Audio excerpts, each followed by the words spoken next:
ကဲအားလုံးပဲမင်္ဂလာပါကျွန်တော်ရဲ့ 2D မောင်ဆိုင် YouTube channel လေးကနေအားလုံးပြန်လည်ကြိုဆိုလိုက်ပါရဗျာနော်ကဲဆိုတော့ကမနက်ဖြန်29ရက်5လ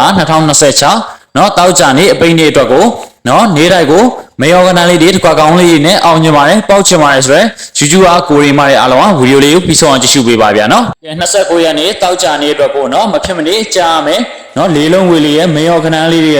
ကိုကိုရီမားရဲ့အားလုံးကိုနောက်ဆုံးပေးအင်နူလဲဆိုသလိုရစေခြင်းပေါက်စေခြင်းလို့เนาะလာမျှဝေပေးတဲ့ဗီဒီယိုလေးဖြစ်ပါတယ်ဗျာနော်ကျွန်တော်ဗီဒီယိုလေးကိုမြင်တွေ့နေတဲ့တူရီချင်းမိတ်ဆွေအကိုမအားလုံးကလည်းဗီဒီယိုလေးကိုเนาะ like လက်မလေးတစ်ယောက်ချက်နှိပ်ပြီးတော့ share ပေးရတဲ့နေရာမျိုးတွေမှာ share ပေးတော့ပါမျှဝေလို့ရတဲ့နေရာမျိုးတွေမှာမျှဝေပေးတော့ပါလို့ကျွန်တော်ဘက်ကနေမေတ္တာရက်ခံအပ်ပါတယ်ဗျာနော်ကဲကျွန်တော်ဗီဒီယိုလေးကိုเนาะကြည့်ရှုနေတဲ့အကိုမတူတစ်ယောက်ချင်းစီတိုင်းကလည်းစိတ်ချမ်းသာခြင်းကိုယ်ကြမ်းမာခြင်းနဲ့ပြည့်စုံကြပြီးစီဝါဥစ္စာဒီရေလားကြီးဝါတိုးတဲ့ကြပါစေလို့ကျွန်တော်ဘက်ကနေဆုမွန်ကောင်းတောင်းပေးလိုက်ပါတယ်ဗျာနော်ကဲဆိုတော့ကမနက်ဖြန်เนาะ29ရက်5လ2026တောက်ကြနေအပိန်းနေ့အတွက်လေးလုံးဝေးလေးကိုကျင်းသွားမှာဗျာနော်ကဲမနက်ဖြန်တောက်ကြနေအပိန်းနေ့အတွက်ကျွန်တော်ရဲ့လေးလုံးဝေးလေးကတော့395 6ခွန်ခွေလေးပဲဖြစ်ပါတယ်ဗျာနော်395 6ခွန်ခွေလေးပါကြာရင်ကောင်းမှလေးမှတ်မိပါဗျာနော်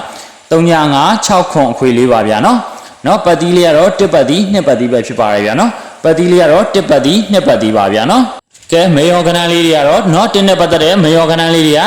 နော်14 15 1ခွန်18ပါဗျာနော်1နဲ့ပတ်သက်တဲ့မေယောကနန်လေးတွေက14 15 1ခွန်18ပါဗျာနော်ကြာရင်ကောင်းမှလေးမှတ်မိပါဗျာနော်2နဲ့ပတ်သက်တဲ့မေယောကနန်လေးတွေကတော့24 25 28 29ပဲဖြစ်ပါတယ်ဗျာနော်နှစ်နဲ့ပတ်သက်တဲ့မေယောကနန်လေးတွေကတော့24 25 28 29ပဲဖြစ်ပါတယ်ဗျာနော်ကဲမနက်ဖြန်เนาะတောက်ကြနေအပိန်းနေ့အတွက်တကွက်ကောင်းလေးလာပြီဗျာနော်မနက်ဖြန်တောက်ကြနေအပိန်းနေ့အတွက်နောက်ဆုံးပဲအင်းလို့ဆိုတော့ရမယ်တကွက်ကောင်းလေးရတော့เนาะ13ပဲဖြစ်ပါတယ်ဗျာနော်မနက်ဖြန်အတွက်တကွက်ကောင်းလေးရတော့13ပဲဖြစ်ပါတယ်ဗျာနော်